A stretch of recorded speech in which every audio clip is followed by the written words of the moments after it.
ಎಲ್ಲರಿಗೂ ನಮಸ್ಕಾರಗಳು.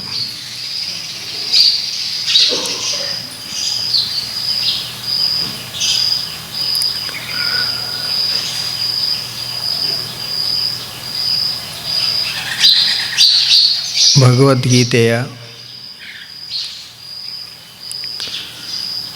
9ನೇ ಅಧ್ಯಾಯ ರಾಜವಿದ್ಯಾ ರಾಜಗುಹ್ಯ ಯೋಗ, ಈ ವಿಷಯವನ್ನು ನಾವು ನೋಡ್ತಾ ಇದ್ದೇವೆ. ಈ ಅಧ್ಯಾಯದ ಹೆಸರೇ ರಾಜವಿದ್ಯೆ ಮತ್ತು ರಾಜಗುಹ್ಯ. ಗುಹ್ಯ ಅಂದರೆ ರಹಸ್ಯ, ಗುಪ್ತ. ಇದು ವಿದ್ಯೆಯಲ್ಲಿ ರಾಜ ಆಗ್ಯದ ಮತ್ತು ರಹಸ್ಯದಲ್ಲಿ ಬಹಳ ಪ್ರಮುಖ ಆಗ್ಯದ.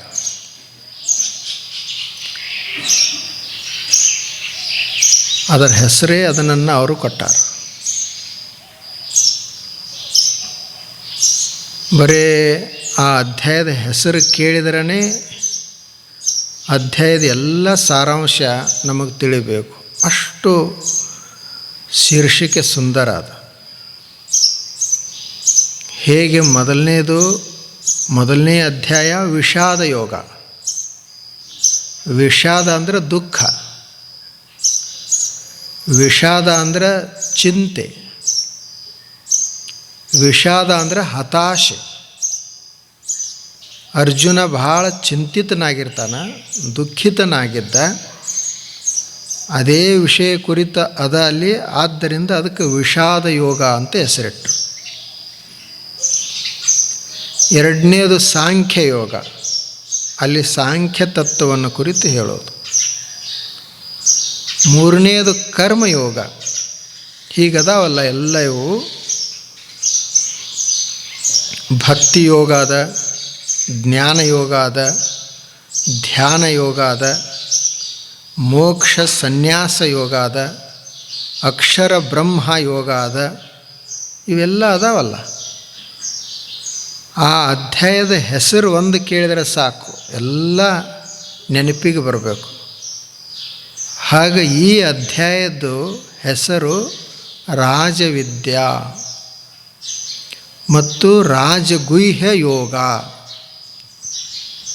ನಾವು ಏನು ಕೇಳ್ತೀವಿ ಈ ಶ್ರಾವಣ ಮಾಸದೊಳಗೆ ಅಂತ ಯಾರೇ ಕೇಳಿದ್ರಂದ್ರೆ, ನಾವು ರಾಜವಿದ್ಯೆಯನ್ನು ಕುರಿತು ಕೇಳಾಕತ್ತೇವೆ. ರಾಜವಿದ್ಯೆಯನ್ನು ಕುರಿತು ಆಲೋಚನೆ ಮಾಡ್ತಾ ಇದ್ದೇವೆ. ರಾಜವಿದ್ಯೆ ಅಂದ್ರೆ ರಾಜರು ಕಲಿಯುವ ವಿದ್ಯೆ ಅಲ್ಲ. ರಾಜವಿದ್ಯೆ ಅಂದರೆ ಎಲ್ಲ ವಿದ್ಯೆಗಳಿಗೆ ಅದು ರಾಜ. ಹೇಗೆ ಮನುಷ್ಯರಲ್ಲಿ ರಾಜ ಒಬ್ಬ ಶ್ರೇಷ್ಠ ಇರ್ತಾನೆ, ಹಾಗೆ ವಿದ್ಯೆಗಳು ಬಹಳಷ್ಟು ಅದಾವು. ಆ ಎಲ್ಲ ವಿದ್ಯೆಗಳಲ್ಲಿ ಶ್ರೇಷ್ಠವಾಗಿರುವುದು ಯಾವುದದು? ರಾಜವಿದ್ಯೆ. ಮತ್ತು ರಾಜಗುಹ್ಯ ಅದು ಬಹಳ ಗುಪ್ತ. ಅದು ಇಂಥ ಈ ಅಧ್ಯಾಯವನ್ನು ನಾವು ನೋಡ್ತಾ ಇದ್ದೇವೆ. ಈಗಾಗಲೇ 10 ಶ್ಲೋಕಗಳನ್ನು ನೋಡೇವೆ. ಒಟ್ಟು ಅದರಲ್ಲಿ 34 ಶ್ಲೋಕಗಳದಾವು. ಈಗಾಗಲೇ 10 ಶ್ಲೋಕಗಳನ್ನು ನೋಡಿದೆವು. ಈ ಕಳೆದ 5-6-7 ಶ್ಲೋಕಗಳಲ್ಲಿ ಜಗತ್ತು ಮತ್ತು ಪರಮಾತ್ಮ ಹೆಂಗದಾರ, ಅವರ ಸಂಬಂಧ ಏನೈತಿ ಅನ್ನೋದನ್ನು ನೋಡಿದೆ. ಈ ಜಗತ್ತು ಪರಮಾತ್ಮನಿಂದ ಹುಟ್ಟ್ಯದ. ಜಗತ್ತಿನ ಎಲ್ಲ ಜೀವಿಗಳು ಪರಮಾತ್ಮನಲ್ಲೇನೇ ನೆಲೆಸ್ಯಾವ. ಪರಮಾತ್ಮನೇ ಇವುಗಳನ್ನು ಹುಟ್ಟಿಸ್ತಾನ, ಪರಮಾತ್ಮನೇ ಎಲ್ಲವನ್ನು ಪೋಷಿಸ್ತಾನ. ಅವನ ಆಶ್ರಯದಲ್ಲೇ ಎಲ್ಲವೂ ಇರೋದು. ಅದು ಹೇಗದ ಅಂದರೆ ಆಕಾಶ ಮತ್ತು ವಾಯುವಿಗೆ ಇರುವಂಥ ಸಂಬಂಧ ಅಂತ ಹೇಳಿದರು. ಯಥಾಕಾಶ ಸ್ಥಿತೋ ನಿತ್ಯಂ. ವಾಯು ಇರಬೇಕಾದ್ರೆ ಆಕಾಶ ಇರಬೇಕು. ಆಕಾಶವನ್ನು ಬಿಟ್ಟು ವಾಯು ಇರುವುದಿಲ್ಲ. ಹಾಗ ಪರಮಾತ್ಮ ಆಕಾಶ ಇದ್ದಂಗೆ, ಈ ಪ್ರಪಂಚ ವಾಯು ಇದ್ದಂಗೆ ಅವುಗಳ ಸಂಬಂಧ ಹಾಗದ. ಅದನ್ನು ಬಿಟ್ಟು ಇರಲಿಕ್ಕೇ ಬರೋದಿಲ್ಲ. ಕೊನೆಗೆ ಆತ ಎಲ್ಲ ತನ್ನಲ್ಲೇ ಲಯ ಮಾಡಿಕೊಳ್ತಾನೆ, ಮತ್ತೆ ಎಲ್ಲವನ್ನು ಹುಟ್ಟಿಸ್ತಾನೆ. ಎಲ್ಲವನ್ನು ಬೇರೆ ಬೇರೆ ಹೆಂಗೆ ಹುಟ್ಟಿಸ್ತಾನಂದ್ರೆ ಅವುಗಳಿಗೆ ಸ್ವಭಾವಕ್ಕೆ ತಕ್ಕಂಗೆ ಹುಟ್ಟಿಸ್ತಾನೆ. ಅವುಗಳ ಕರ್ಮಕ್ಕೆ ಅನುಗುಣವಾಗಿ ಅವುಗಳಿಗೆ ಜನ್ಮ ಕೊಡ್ತಾನೆ. ಈ ಪ್ರಪಂಚದ ಕರ್ಮ ಅವನಿಗೆ ಅಂಟುವುದಿಲ್ಲ. ಆತ ನಿರ್ಲಿಪ್ತವಾಗಿ ಅದಾನ. ದೇವರು ಹೇಗದಾನಂದ್ರೆ ಅಧ್ಯಕ್ಷ ಆಗ್ಯದಾನ. ಮಯಾಧ್ಯಕ್ಷೇನ ಪ್ರಕೃತಿ ಸೂಯತೆ ಸಚರಾಚರಂ. ಹೇತು ನಾನೇನ ಕೌಂತೇಯ ಜಗದ್ವಿಪರಿವರ್ತತೆ. ಇದು 10ನೇ ಶ್ಲೋಕ. ಮಯ ಅಂದ್ರೆ ನನ್ನ ಅಧ್ಯಕ್ಷೇನ, ನನ್ನ ಅಧ್ಯಕ್ಷತೆಯಲ್ಲೇ ಪ್ರಕೃತಿ ಸೂಯತೆ ಸಚರಾಚರಂ. ಪ್ರಕೃತಿ ಅಂದರೆ ಶಕ್ತಿ, ಯೋಗ ಶಕ್ತಿ ಈ ಸಚರಾಚರವನ್ನೆಲ್ಲ ಸೃಷ್ಟಿ ಮಾಡ್ತದ. ಆ ಕಾರಣದಿಂದನೇ ಈ ಪ್ರಕೃತಿಯಿಂದನೇ ಈ ಜಗತ್ತೆಲ್ಲ ಸುತ್ತುತ್ತಾದ, ಚಕ್ರ ಆಕಾರವಾಗಿ ಸುತ್ತುತ್ತಾದ. ಬೀಜ ವೃಕ್ಷ ಆಗ್ತದ, ವೃಕ್ಷ ಹೋಗಿ ಮತ್ತೆ ಬೀಜ ಆಗ್ತದ. ಇದು ಸರ್ಕಲ್ ರೂಪದಲ್ಲಿ ಸುತ್ತುತ್ತಾದ. ಮನುಷ್ಯ ಬೆಳಿತಾನ, ಏನೂ ಇರುವುದಿಲ್ಲ, ದೊಡ್ಡವ ಆಗ್ತಾನ, ಮತ್ತೆ ಏನೂ ಇರಲಾರ್ದವ ಆಗ್ತಾನ. ಚಕ್ರ ಕೆಳಗಿನಿಂದ ಮೇಲೆ ಹೋಗ್ತದ, ಮೇಲಿನಿಂದ ಕೆಳಗೆ ಬರ್ತದೆ. ಚಕ್ರಾಕಾರವಾಗಿ ಜಗದ್ವಿಪರಿವರ್ತತೆ. ಜಗತ್ತು ಚಕ್ರದ ಆಕಾರದಲ್ಲಿ ಸುತ್ತುತ್ತಾದ. ಇದೆಲ್ಲ ಯಾರ ಅಧ್ಯಕ್ಷತೆಯಲ್ಲಿ ನಡೆದದಂದ್ರೆ ನನ್ನ ಅಧ್ಯಕ್ಷತೆಯಲ್ಲೇ ನಡೆದದು, ಪರಮಾತ್ಮನ ಅಧ್ಯಕ್ಷತೆಯಲ್ಲಿ ನಡೆದದು. ಹೇಗೆ ಈ ಸೂರ್ಯ ಅದಾನಲ್ಲ, ಸೂರ್ಯನ ಸನ್ನಿಧಾನದಲ್ಲಿ ಈಗೆಲ್ಲ ಜಗತ್ತು ನಡೆದದು. ಏಳವ್ರು ಏಳ್ತಾರೋ, ಮಲ್ಕೊಳ್ಳೋರು ಮಲ್ಕೊಳ್ತಾರ, ಪಕ್ಷಿಗಳ ಹಾರಾಟ ಮಾಡ್ತಾ ಇದ್ದಾವ.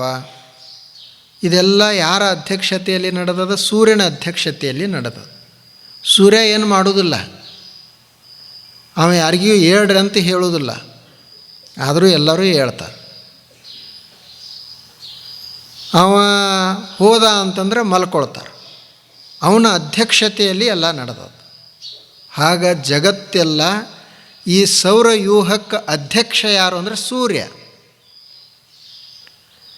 ಈ ಸೌರವ್ಯೂಹದ ಅಧ್ಯಕ್ಷ ಸೂರ್ಯ.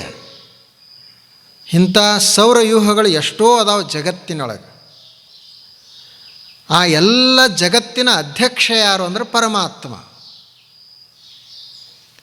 ಇಂಥ ಸೂರ್ಯರು ಎಷ್ಟೋ ಜನ ಅದಾರ ಆಕಾಶದಲ್ಲಿ. ನೋಡ್ರಿ, ಆ ಸೂರ್ಯನೇ ಎಷ್ಟು ಸಣ್ಣವಾಗಿ ಕಾಣ್ತಾ ಇದ್ದಾನೆ. ಆತ ಎಷ್ಟು ದೊಡ್ಡವದಾನಂತ ನಮ್ಮ ಈ ಭೂಮಂಡಲಗಳನ್ನು, ಪೃಥ್ವಿಗಳನ್ನು, ಈ ಪೃಥ್ವಿನೇ ಇಷ್ಟು ದೊಡ್ಡದದ. ಇಂಥ 10 ಲಕ್ಷ ಪೃಥ್ವಿಗಳು ಕೂಡಿದಾಗ ಒಬ್ಬ ಸೂರ್ಯ ಆಗ್ತಾನೆ. ಈ ಪೃಥ್ವಿ ಮ್ಯಾಲೆ ಇಷ್ಟು ಸಮುದ್ರ ಅದ, ಹಿಮಾಲಯ ಬೆಟ್ಟ ಅದ, ಸಾಗರ ಅದ, ಭೂ ಪ್ರದೇಶ ಅದ, ಅಸಂಖ್ಯ ಜೀವಿಗಳದಾವ. ಇಷ್ಟು ದೊಡ್ಡದಿರುವಂಥ ಪೃಥ್ವಿ, ಇಂಥ ಪೃಥ್ವಿಗಳು 10 ಲಕ್ಷ ಕೂಡಿದಾಗ ಸಣ್ಣದಾಗಿ ಕಾಣುವಂಥ ಒಬ್ಬ ಸೂರ್ಯ ಆಗ್ತಾನೆ. ಅಷ್ಟು ದೊಡ್ಡವದಾನ ಸೂರ್ಯ. ಅಂಥ ಸೂರ್ಯರು ಜಗತ್ತಿನಾಗ ಬಹಳಷ್ಟು ಜನ ಅದಾರ. ಅವರಿಗೆಲ್ಲ ಅಧಿಪತಿ ಯಾರು ಅಂದರೆ ಪರಮಾತ್ಮ. ಪರವಸ್ತು ಒಂದು, ಅದು ಅಧಿಪತಿ, ಅದೇ ಅಧ್ಯಕ್ಷ. ಇಷ್ಟು ಇಲ್ಲಿವರೆಗೆ ನಾವು ನೋಡಿದೆವು. ಈಗೊಂದು ಮುಂದಿನ 11ನೇ ಶ್ಲೋಕ. ಅವಜಾನಂತಿ ಮಾಂ ಮೂಢ ಮಾನುಷಂ ತನುಮಾಶ್ರಿತಂ ಪರಂ ಭಾವಮಜಾನಂತಃ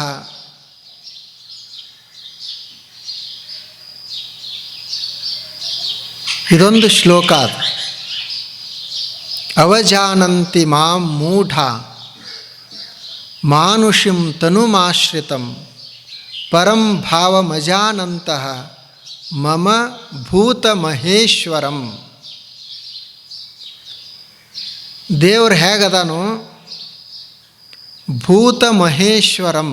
ಭೂತ ಅಂದರೆ ಜೀವಿಗಳು, ಮಹೇಶ್ವರ ಅಂದರೆ ಒಡೆಯ. ದೇವರು ಎಲ್ಲ ಭೂತಗಳಿಗೆ ಒಡೆಯ ಅದಾನ. ಆದರೂ ಆ ದೇವ್ರು ಏನು ಮಾಡ್ಯಾನಂತ ಕೃಷ್ಣ ಅರ್ಜುನನಿಗೆ ಹೇಳಬೇಕಲ್ಲೀಗ. ನೋಡು ಕೃಷ್ಣ ಅರ್ಜುನ, ಮಮ ಅಂದರೆ ನನ್ನ, ಭೂತ ಮಹೇಶ್ವರ ಅಂದರೆ ನಾನು ಎಲ್ಲ ಭೂತಗಳ ಒಡೆಯ. ಎಲ್ಲ ಭೂತಗಳ ಒಡೆಯನಾದಂಥ ನನ್ನ ನಿಜವಾದ ಪರಂಭಾವವನ್ನು ತಿಳ್ಕೊಳ್ಳಾರ್ದೆ ನಾನು ಮಾನುಷಂ ಶರೀರ ಆಶ್ರಿತಂ, ಮಾನುಷಂ ಶರೀರಮಾಶ್ರಿತಂ, ಈಗ ಮನುಷ್ಯ ಶರೀರವನ್ನು ನಾನು ಧರಿಸೇನೆ. ಅವಜಾನಂತಿ ಮಾಂ ಮೂಢ, ಮೂಢರು ನನ್ನನ್ನು ಸರಿಯಾಗಿ ತಿಳ್ಕೊಳ್ಳೋದಿಲ್ಲ. ನಾನು ಎಲ್ಲ ಭೂತಗಳ ಒಡೆಯ ಇದ್ದರೂ ಈಗ ನಾನು ಮನುಷ್ಯ ಶರೀರವನ್ನು ಧರಿಸೇನೆ. ಮಾನುಷಿಂ ತನು ಅಂದರೆ ಶರೀರ, ಮಾನುಷಿಂ ತನುಂ ಆಶ್ರಿತಂ, ನಾನು ಮನುಷ್ಯ ಶರೀರವನ್ನು ಧರಿಸೇನಿ. ಮೂಢಾಃ ಮಾಂ ಅವಜಾನಂತಿ, ಮೂಢರು ನನ್ನನ್ನು ತಿರಸ್ಕಾರ ಮಾಡುವರು. ಪರಂಭಾವ ಅಜಾನಂತಹ, ನನ್ನ ಪರಮ ಭಾವವನ್ನು ತಿಳಿಯಲಾರದೆ, ಅಜಾನಂತ ಅಂದರೆ ತಿಳಿಯದೆ, ಮೂಢರು ಅಜ್ಞರು ನನ್ನನ್ನು ತಿರಸ್ಕರಿಸುವರು ಅಂತಿದೊಂದು ಶ್ಲೋಕದ್ದದ ಅರ್ಥ.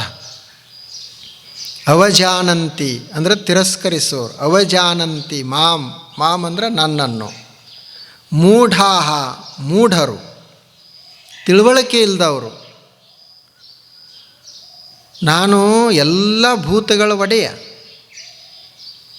ಇಡೀ ಜಗದ್ ಒಡೆಯ, ಜಗತ್ತಿನ ಒಡೆಯ. ಆದರೆ ಈಗ ನಾನು ನಿನ್ನ ಮುಂದೆ ಮನುಷ್ಯ ಶರೀರವನ್ನು ಧರಿಸಿಕೊಂಡು ನಿಂತಾನೆ. ಈ ಮನುಷ್ಯ ಶರೀರ ನೋಡಿದಾಗ ಸಾಮಾನ್ಯ ಜನ ಏನಂತಾರೆ, ಇವು ಮನುಷ್ಯ ಅದನಂತ ತಿಳ್ಕೊಳ್ತಾರೆ, ನನ್ನ ಮೂಲ ಸ್ವರೂಪವನ್ನು ತಿಳ್ಕೊಳ್ಳೋದೇ ಇಲ್ಲ. ಸಾಮಾನ್ಯ ಜನರಿಗೆ ಏನು ಅನ್ನಿಸ್ತದ, ಕೃಷ್ಣ ಅಂದರೆ ಒಬ್ಬ ಮನುಷ್ಯ ಅಂತ ತಿಳ್ಕೊಳ್ತಾರೆ ಅಷ್ಟೇ. ಆದರೆ ನಾನು ಈ ಜಗತ್ತಿನ ಒಡೆಯ ಅದಾನೆ. ಹಾಗೆ ದೇವರು ಹೇಗದಾನ ಅಂತಂದರೆ ಮನುಷ್ಯ ರೂಪದಲ್ಲಿನೂ ದೇವರದಾನ. ನಾವಂತೂ ಎಲ್ಲ ಕಲ್ಲಿನ ರೂಪದಲ್ಲಿ, ಕಟ್ಟಿಗೆ ರೂಪದಲ್ಲಿ, ಮತ್ಯಾವುದೋ ರೂಪದಲ್ಲಿ ದೇವರನ್ನು ಕಾಣ್ತೀವಿ. ಅದನ್ನು ಕಾಣೋಣ, ಅದು ಅಂತೂ ದೊಡ್ಡದೇ. ಆದರೆ ಇಲ್ಲಿ ಅವರು ಏನು ಹೇಳ್ತದಂದ್ರೆ ಮಾನುಷಿಂ ತನುಮಾಶ್ರಿತಂ, ಮನುಷ್ಯ ದೇಹವನ್ನು ಧರಿಸಿರುವವ.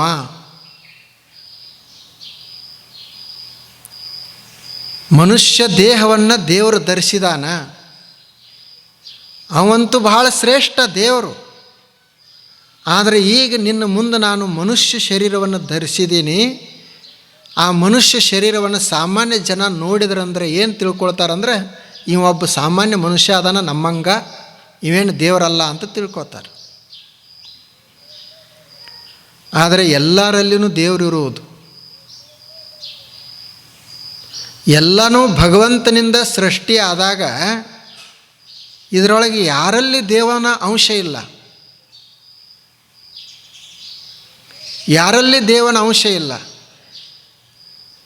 ನಾವು ಸುಮ್ಮನೆ ಮಾಡಬಹುದು, ಇದರಲ್ಲಿ ಐತಿ ಇದರಲ್ಲಿಲ್ಲ ಅಂತ ನಾವು ಅಷ್ಟೇ ಹೇಳಬಹುದು. ಆದರೆ ಯಾವುದಲ್ಲಿಲ್ಲ ದೇವರು.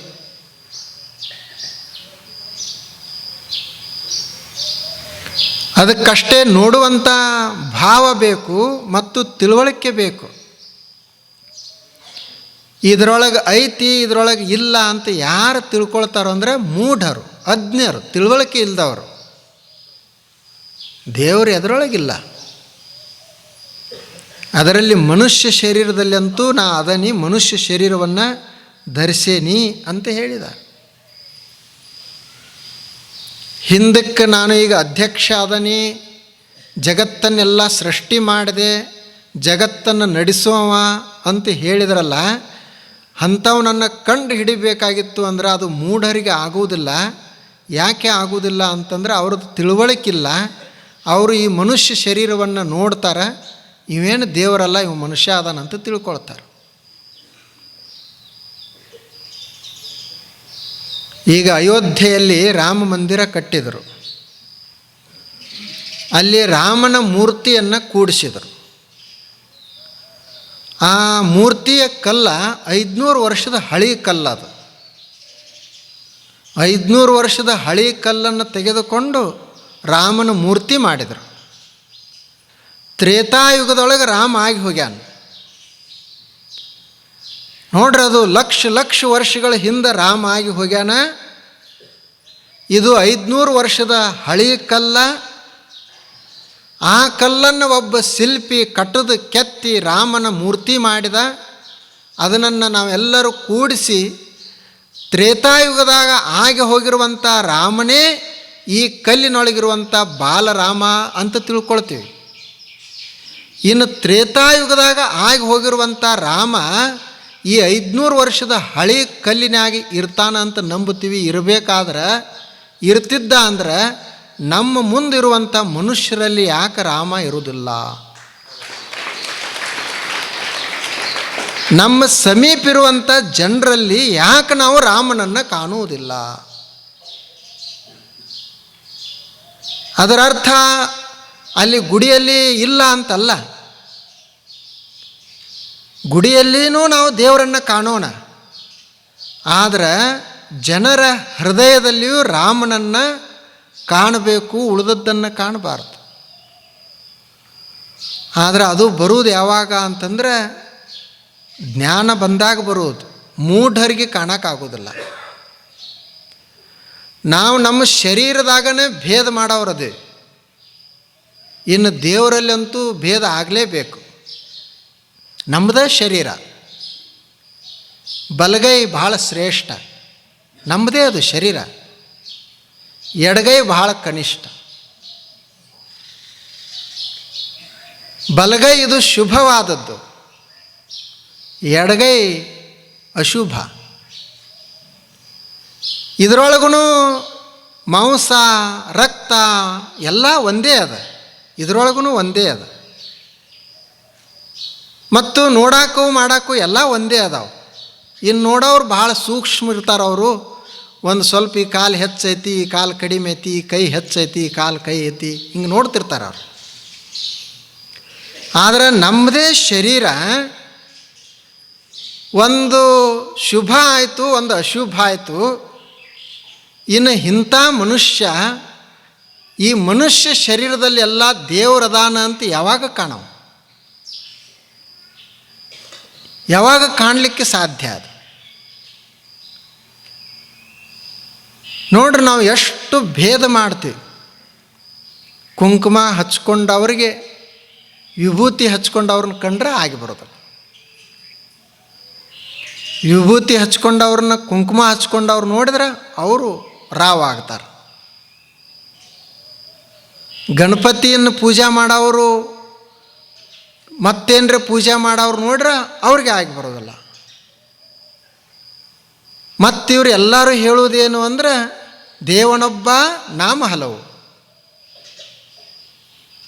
ಎಲ್ಲ ಜಗತ್ತಿಗೆಲ್ಲ ದೇವರು ಒಬ್ಬನೇ ಅದಾನಪ್ಪ ಅಂತ ಹೇಳೋರೇ ಇಷ್ಟು ಭೇದ ಮಾಡ್ತಾರಂದಾಗ ಇನ್ನು ತಿಳುವಳಿಕೆ ಇರಲಾರ್ದವ್ರು ಎಷ್ಟು ಮಾಡ್ತಿರ್ಬೇಕು.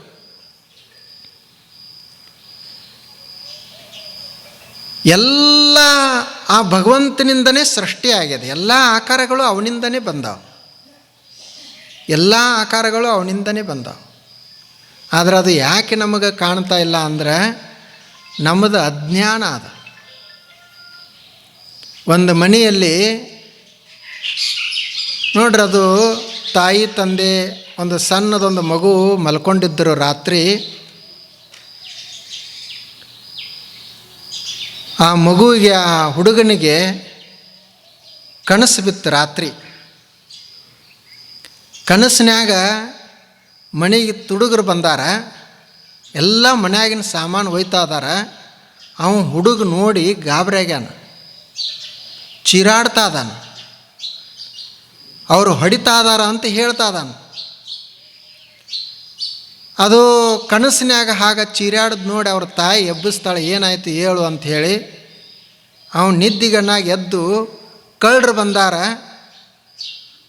ಎಲ್ಲ ನೋಡಿ ಒಯ್ತಾ ಇದಾರ ಅಂತ ಹೇಳ್ತಾ ಇದಾರ. ಅವಾಗ ತಾಯಿ ಹೇಳಿದಳು, ಇಲ್ಲಿ ಯಾರೂ ಕಳ್ಳರಿಲ್ಲ, ಇರೋರು ನಾವು 3 ಮಂದಿ. ನೋಡಿ ಇಲ್ಲಿ ಯಾರದಾರ, ಇಲ್ಲಿ ಇದು ನಮ್ಮ ಮನೆ ಅದ, ಯಾರೂ ಬಂದಿಲ್ಲ, ನಮ್ಮನ್ನು ಬಿಟ್ಟು ಯಾರೂ ಇಲ್ಲ ಇಲ್ಲಿ. ಆದರೆ ಅವನಿಗೀಗ ಭಯ ಆಗ್ಯದ, ಚಿಂತೆ ಆಗ್ಯದ, ಚೀರಾಡ್ತಾ ಇದ್ದಾನೆ. ಯಾಕಂತಂದ್ರೆ ಕನಸಿನ್ಯಾಗ ಯಾವಾಗ ಅವನಿಗೆ ತಾಯಿ ಎಬ್ಬಿಸಿ, ನೋಡಿ ಇಲ್ಲಿ ಯಾರೂ ಇಲ್ಲ, ಎಲ್ಲಿದಾರ ಕಳ್ಳರು, ಇಲ್ಯಾಕೆ ಬರ್ತಾರ ಅವರು ನೋಡು ಅಂಥೇಳಿ ಲೈಟ್ ಹಚ್ಚಿ ದೀಪ ಹಚ್ಚಿ ತೋರಿಸಿದಾಗ ಅವನು ನಿಶ್ಚಿಂತನಾದ. ಹೇಗೆ ಆ ಸ್ವಪ್ನದಾಗ ಹೆಂಗೆ ಒಬ್ಬ ಮಗುವಿಗೆ ಕಳ್ಳರು ಕಾಣ್ತಾರ, ಏನೇನೋ ಕಾಣ್ತಾರ, ಭಯ ಪಡ್ತಾನೆ, ಅದೇ ಬೆಳಕಾದ ಬಳಿಕ ತಾಯಿ ಹೇಳಿದ ಬಳಿಕ ನಿಶ್ಚಿಂತ ಆಗ್ತಾನೆ.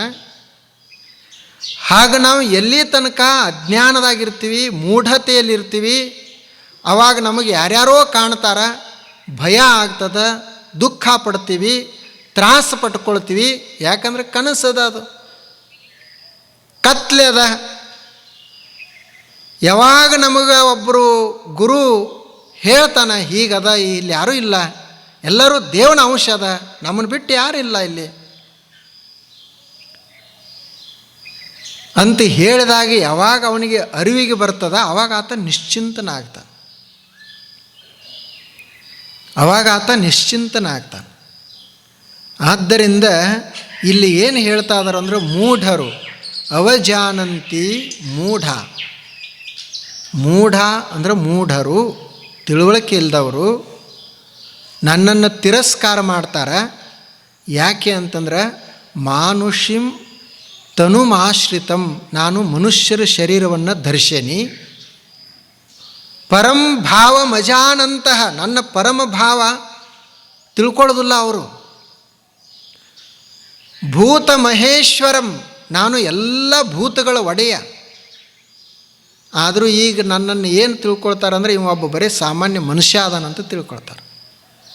ಈ ಮನುಷ್ಯ ಹೆಂಗೆ ಜಗತ್ತಿಗೆಲ್ಲ ಒಡೆಯ ಇರಾಕೆ ಬರ್ತೈತಿ, ಇವನಿಂದ ಹೆಂಗೆ ಜಗತ್ತು ಸೃಷ್ಟಿ ಆಯಿತು, ಇವು ಮನುಷ್ಯ ಅದಾನಂತ ತಿಳ್ಕೊಳ್ತಾರೆ. ಆದ್ರೆ ನಾನು ಈಗ ಮನುಷ್ಯ ರೂಪದಲ್ಲಿಲ್ಲ, ಮನುಷ್ಯ ರೂಪದಲ್ಲಿ ಶರೀರದಲ್ಲಿ ಅದನಿ, ಆದರೆ ನಾನು ದೇವನ ಅಂಶ ಅದನಿ ಅಂತ ಆತ ಹೇಳ್ತಾನೆ. ಇದು ಒಂದು ಬರಬೇಕು ಮನುಷ್ಯನಿಗೆ. ನಾವು ಕೆಲವು ವ್ಯಕ್ತಿಗಳಲ್ಲಿ, ಕೆಲವು ವಸ್ತುಗಳಲ್ಲಿ, ಕೆಲವು ಸ್ಥಳಗಳಲ್ಲಿ ದೇವರನ್ನು ಕಾಣೋಣ. ಆದರೆ ಅದರ ಜೋಡಿ ಇದನ್ನು ಮರಿಬಾರದು, ಇಡೀ ಜಗತ್ತನೇ ದೇವನಿಂದ ತುಂಬ್ಯದು. ತುಕಾರಾಮ್ ಮಹಾರಾಜರು ಹೇಳಿದರು, ಯಾರಪ್ಪ ವೈಷ್ಣವರು, ವಿಷ್ಣುಮಯ ಜಗ ವೈಷ್ಣವಾಂಚ ಧರ್ಮ, ಭೇದಾಭೇದ ಭ್ರಮ ಅಮಂಗಳ, ಆಯ್ಕಾಜಿ ಭಕ್ತ ಭಾಗವತ, करालतर हित सत्य करा, कुणाही जीवाचा न घडो मत्सर, वर्म सर्वेश्वर पूजनाचे, तुका मने ऐका एका देहाचे अवयव, ಸುಖ ದುಃಖ ಜೀವ ಭೋಗ ಪಾವೆ. ವಿಷ್ಣುಮಯ ಜಗ ವೈಷ್ಣವಾಂಚ ಧರ್ಮ. ವೈಷ್ಣವರ ಧರ್ಮ ಅಂದ್ರೆ ವಿಷ್ಣುಮಯ ಜಗ. ಈ ಜಗ ಎಲ್ಲ ಜಗತ್ತೆಲ್ಲ ವಿಷ್ಣುವಿನಿಂದ ತುಂಬಿ ಹೋಗೈತಿ ಅಂತ ತಿಳ್ಕೊಳ್ಳೋರು ವೈಷ್ಣವರು. ಭೇದಾಭೇದ ಭ್ರಮ. ಯಾರು ಭೇದ ಮಾಡ್ತಾರೆ ಅದೇ ಭ್ರಮ. ಅದು ಅಮಂಗಳ, ಅದು ಮಂಗಳ ಅಲ್ಲ, ಅದು ಅಮಂಗಳ. ಅದು ಆದ್ದರಿಂದ ಐಕಾಜಿ ಭಕ್ತ ಭಾಗವತ ಕೇಳ್ರಿ, ಭಕ್ತ ಭಾಗವತರೇ. ಕುಣಾಹಿ ಜೀವಾಚ ನ ಘಡೋ ಮತ್ಸರ. ಯಾವ ಜೀವಿಗಳೊಂದಿಗೂ ಯಾರೊಂದಿಗೂ ಮಾತ್ಸರ್ಯವನ್ನು ಮಾಡಬೇಡ್ರಿ. ಯಾಕಂದರೆ ಎಲ್ಲರೂ ದೇವನ ಅಂಶನೇ ಅದಾರ. ಕರಾಲತರ ಹಿತ ಸತ್ಯಕರ. ನಿನಗೆ ಮಾಡೋದಿತ್ತು ಅಂದರೆ ಹಿತವನ್ನೇ ಮಾಡು. ಕರಾಲತರ ಕರಾಯ್ಸ ಸೇಲ್ತರ ಹಿತ ಕರ ಮಾಡು. ಏಕಾ ದೇಹಾಚ ಅವಯವ ಸುಖ ದುಃಖ ಜೀವ ಭೋಗ ಪಾವೆ. ಹೇಗದ ಅಂತಂದ್ರೆ ಒಂದು ದೇಹದ ಅವಯವಗಳು ನಮ್ಮ ಎಲ್ಲ. ಬಲಗೈಗೆ ತೊಂದರೆ ಆದರೂ ನನಗೆ ತೊಂದರೆ ಆದಂಗೆ, ಎಡಗೈಗೆ ತೊಂದರೆ ಆದರೂ ನನಗೆ ತೊಂದರೆ ಆದಂಗೆ. ಏಕಾ ದೇಹಾಚ ಅವಯವ.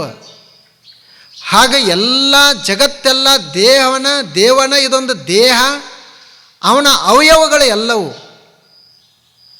ನಾವು ಒಬ್ಬರಿಗೆ ತೊಂದರೆ ಮಾಡಿ ಇನ್ನೊಬ್ಬರಿಗೆ ನಾವು ಒಳ್ಳೆಯದು ಮಾಡಿದ್ರೆ ಅದು ದೇವರಿಗೇ ತೊಂದರೆ ಮಾಡಿದಂಗೆ, ದೇವನಿಗೇನೆ ತೊಂದರೆ ಮಾಡಿದಂಗೆ. ನೋಡ್ರಿ ಅವರು ಎಷ್ಟು ಚಂದ ಹೇಳಿದ್ದಾರೆ. ಆದ್ದರಿಂದ ನಾವು ಇದನ್ನು ತಿಳ್ಕೊಳ್ಬೇಕು. ಮನುಷ್ಯಂದು ಭಾಳ ವಿಚಿತ್ರ ಭಾವ ಇರ್ತದೆ. ಅವನ ಭಕ್ತಿನ ಭಾಳ ವಿಶಿಷ್ಟ. ಎಲ್ಲ ತಾಯಿ ತಂದೆಗಳಿದ್ದಾಗ ಅವ್ರನ್ನ ಮಾತಾಡಿಸೋದಿಲ್ಲ, ಅವ್ರಿಗೆ ಸೇವಾ ಮಾಡೋದಿಲ್ಲ. ಅವ್ರ ದೇಹ ಬಿಟ್ಟು ಹೋದ ನಂತರ ಅವ್ರನ್ನ ಮನ್ಯಾಗ ಕರ್ಕೊಳ್ಳೋದು, ಅವ್ರ ಪುಣ್ಯತಿಥಿ ಮಾಡೋದು ಅವಾಗ ಭಾಳ ಜೋರು. ಮನ್ಯಾಗ ಆಕಳುಗಳಿರ್ತಾವ, ಎತ್ತುಗಳಿರ್ತಾವ, ಅವುಗಳನ್ನೆಲ್ಲ ಕಟಕರಿಗೆ ಕಳಿಸೋದು, ನಂದಿ ಬಸವಣ್ಣನ ಪೂಜೆ ಮಾಡೋದು.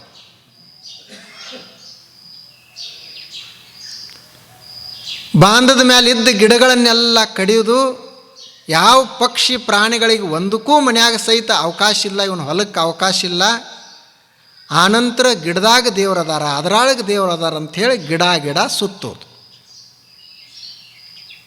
ಇದು ಈ ಮನುಷ್ಯನ ಸ್ವಭಾವ. ಅದು ಹಾಗೆ ನಮ್ಮದು ದೇವರೇ ನಮ್ಮ ರೂಪ, ಮನುಷ್ಯ ರೂಪದಲ್ಲಿ ಪ್ರಾಣಿ ಪಕ್ಷಿಗಳ ರೂಪದಲ್ಲಿ ಬಂದಿರ್ತಾನ. ಅವನನ್ನು ನಾವು ಗುರುತಿಸ್ಲಿಕ್ಕೆ ನಮಗೆ ಆಗ್ತಾ ಇಲ್ಲ. ಅಲ್ಲದಾನ ಇಲ್ಲದಾನ ಅಂತ ಹುಡುಕಾಡ್ತದ.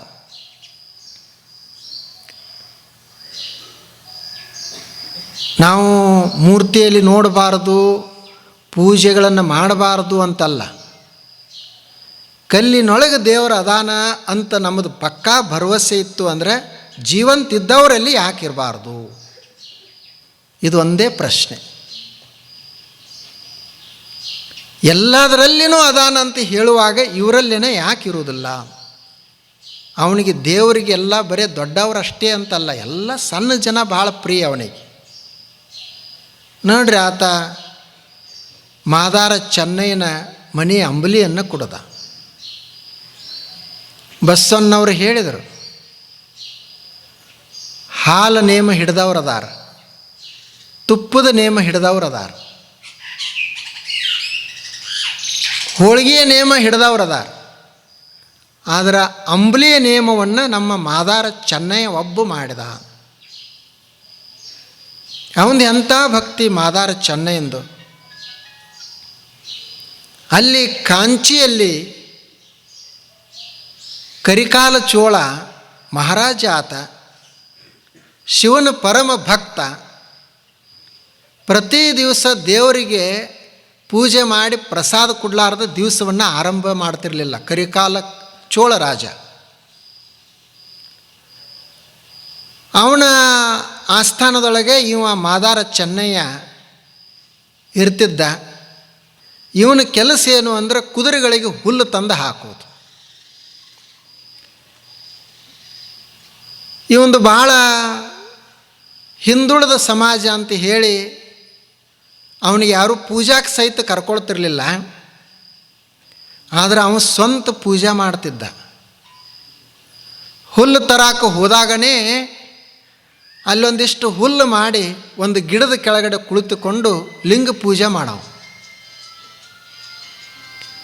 ಆನಂತರ ಮನೆಗೆ ಬಂದ ಬಳಿಕ ಮತ್ತೆ ಪೂಜೆ ಮಾಡಿ ಮನೆಯೊಳಗೆ ಏನು ಇರ್ತಿರಲಿಲ್ಲ, ಅಂಬಲಿ ಪ್ರಸಾದ, ಅಂಬಲಿಯನ್ನು ದೇವರಿಗೆ ಕೊಡುವವ, ನೈವೇದ್ಯ ಮಾಡುವವ.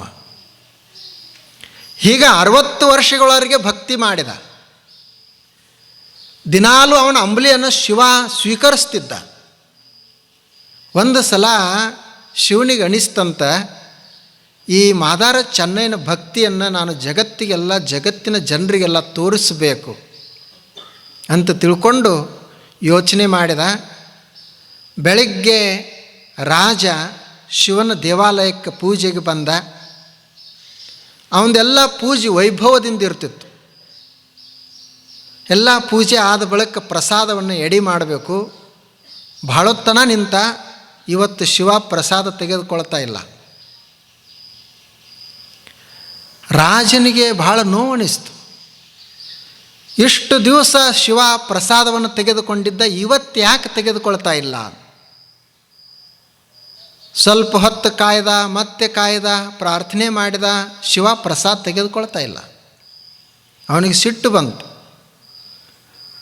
ಬಹುಶಃ ನನ್ನಲ್ಲಿ ಏನೋ ದೋಷ ಆಗ್ಯದ ಅಂತ ತಿಳ್ಕೊಂಡು ಪ್ರಸಾದ ಶಿವ ತೆಗೆದುಕೊಳ್ಳಿಲ್ಲ ಅಂದರೆ ನನ್ನನ್ನೇ ಅರ್ಪಿಸಿಕೊಳ್ಬೇಕಂತ ತಿಳ್ಕೊಂಡು ಕತ್ತಿಯನ್ನು ತೆಗೆದುಕೊಂಡು ಆತ ಕುತ್ತಿಗೆಯನ್ನು ಕತ್ತರಿಸಿ ದೇವರಿಗೆ ಅರ್ಪಿಸಬೇಕು, ಅಷ್ಟು ಸಿಟ್ಟಿಗೆ ಬಂದ. ಆವಾಗ ಶಿವ ಹೇಳಿದ, ನೋಡು, ಹಾಗೆ ಮಾಡೋಕ್ಕೆ ಹೋಗಬೇಡ. ನಾನು ನಿನ್ನೆ ಮಾದಾರ ಚೆನ್ನೈನ ಮನೆಗೆ ಹೋಗಿದ್ದೆ.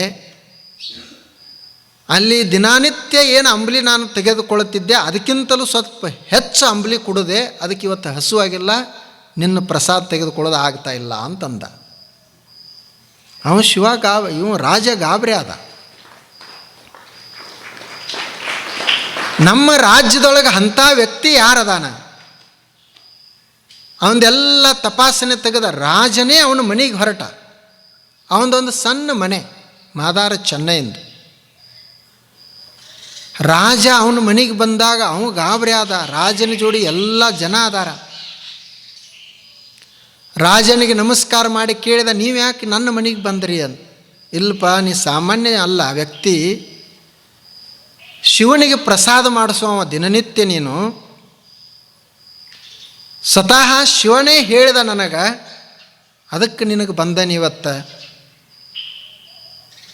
ಅವನು ನೋಡ್ರೆ ಮಾದಾರ ಚೆನ್ನೈ, ಅವನು ಶಿವನ ಮೇಲೆ ಅವನಿಗೆ ಮತ್ತೆ ಸಿಟ್ಟ. ನನ್ನ ಭಕ್ತಿಯನ್ನು ನೀ ಎಲ್ಲರಿಗೆ ಯಾಕೆ ತಿಳಿಸಿದೀಯ ಅಂತ.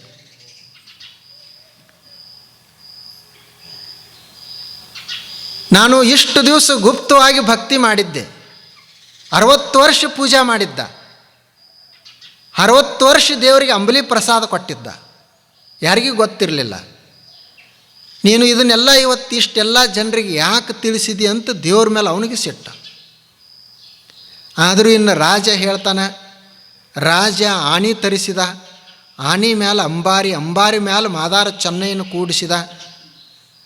ನೀನು ಸಾಮಾನ್ಯ ಅಲ್ಲಪ್ಪ, ದೇವ್ರನ್ನ ಒಲಿಸಿದಂಥ ಮನುಷ್ಯ ನೀನು ಅಂತ ಹೇಳಿ ಆ ಮಾದಾರ ಚೆನ್ನೈನ ಉತ್ಸವ ನಡೀತು. ಯಾರ ದೇವನ ದೃಷ್ಟಿಯಲ್ಲಿ ಯಾರು ಸಣ್ಣವರು, ಯಾರ ಕುಲ ಕನಿಷ್ಠ, ಯಾರ ಕುಲ ಶ್ರೇಷ್ಠ?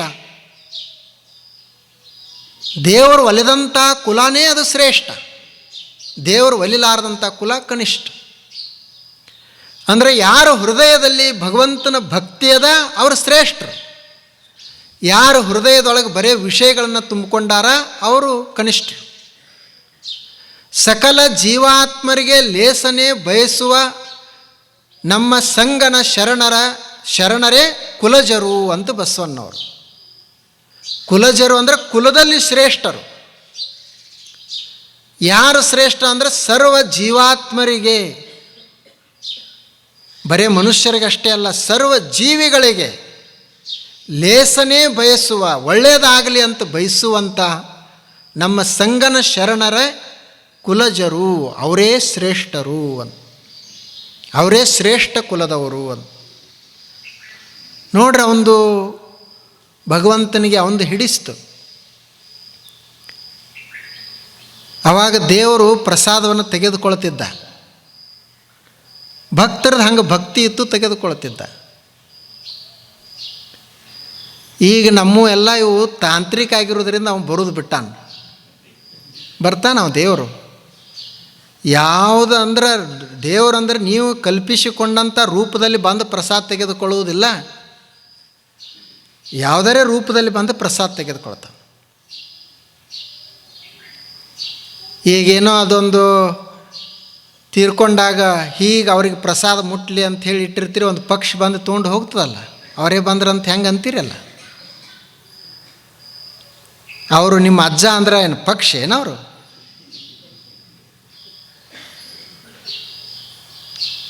ಆದರೂ ಅವರೇ ತೊಗೊಂಡು ಹೋದ್ರಂತ ಹೇಳೋದಿಲ್ಲ. ಹಾಗೆ ಯಾವುದರ ರೂಪದಾಗ ಬಂದು ತೆಗೆದುಕೊಂಡು ಹೋಗ್ತಾನೆ, ಬರ್ತಾನೆ, ಅದಂತೂ ನಿಶ್ಚಿತ. ಆದರೆ ಇಷ್ಟೇ ನಮ್ಮದು ಬೇಕಲ್ಲ, ಅದಕ್ಕೆ ಭಕ್ತಿ ಬೇಕಲ್ಲ.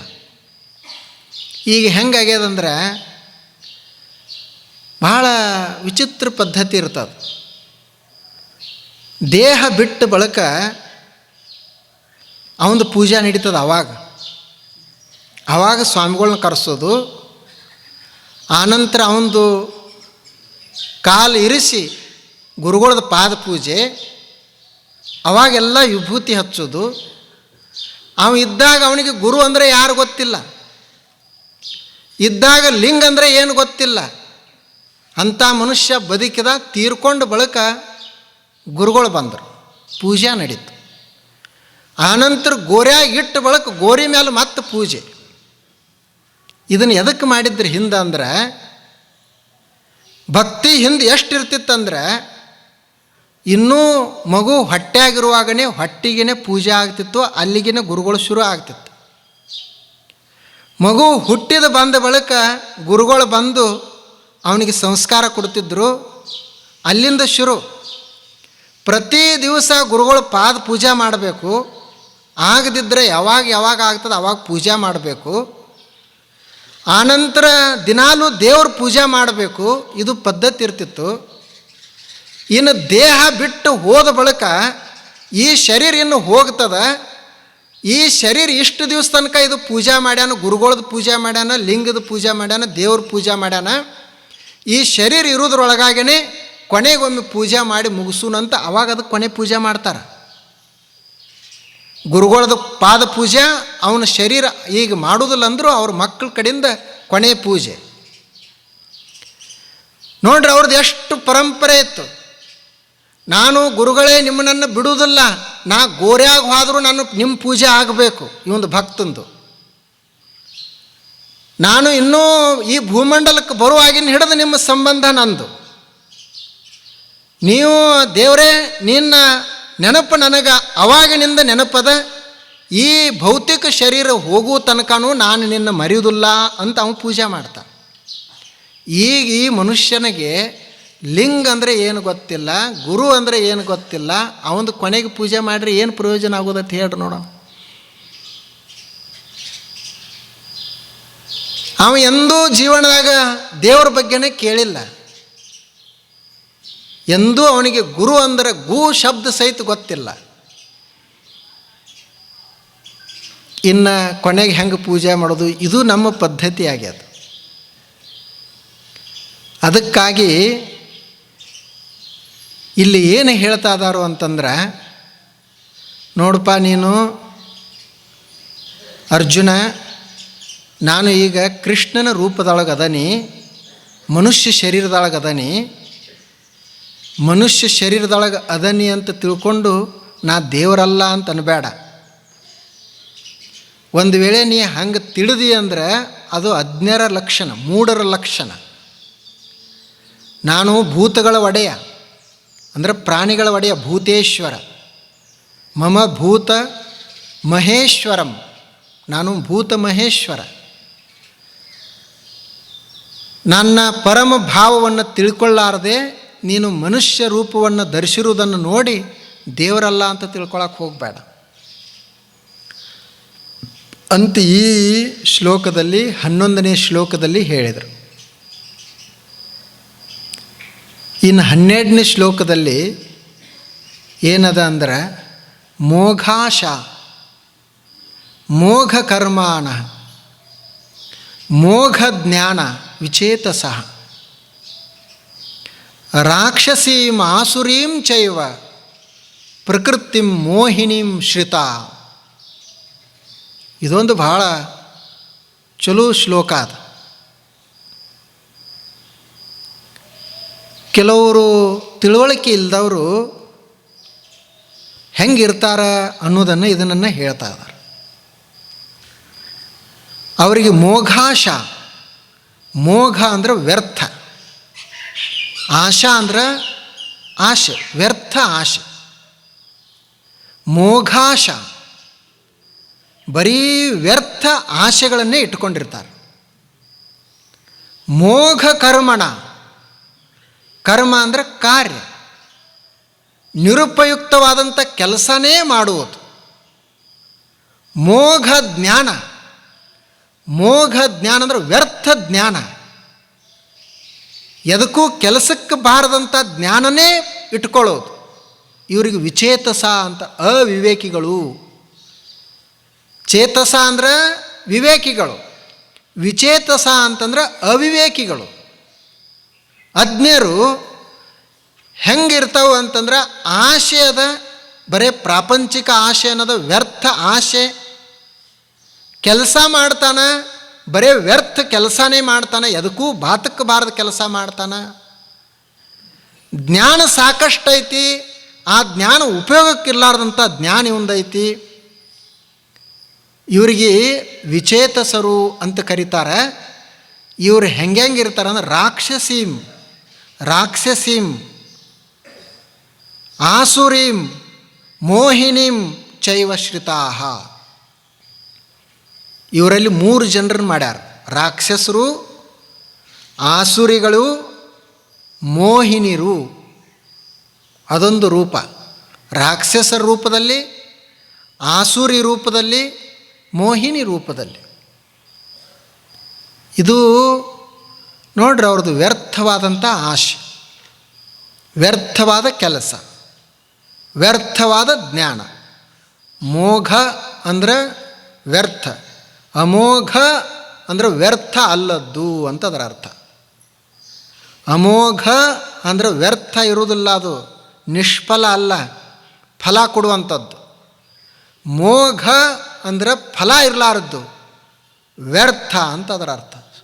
ಸಂಸ್ಕೃತ ಶಬ್ದ, ಸಂಸ್ಕೃತ ಭಾಷೆ ಭಾಳ ಸಮೃದ್ಧವಾದಂಥ ಭಾಷೆ, ಅದು ಭಾಳ ಸುಂದರ ಭಾಷೆ.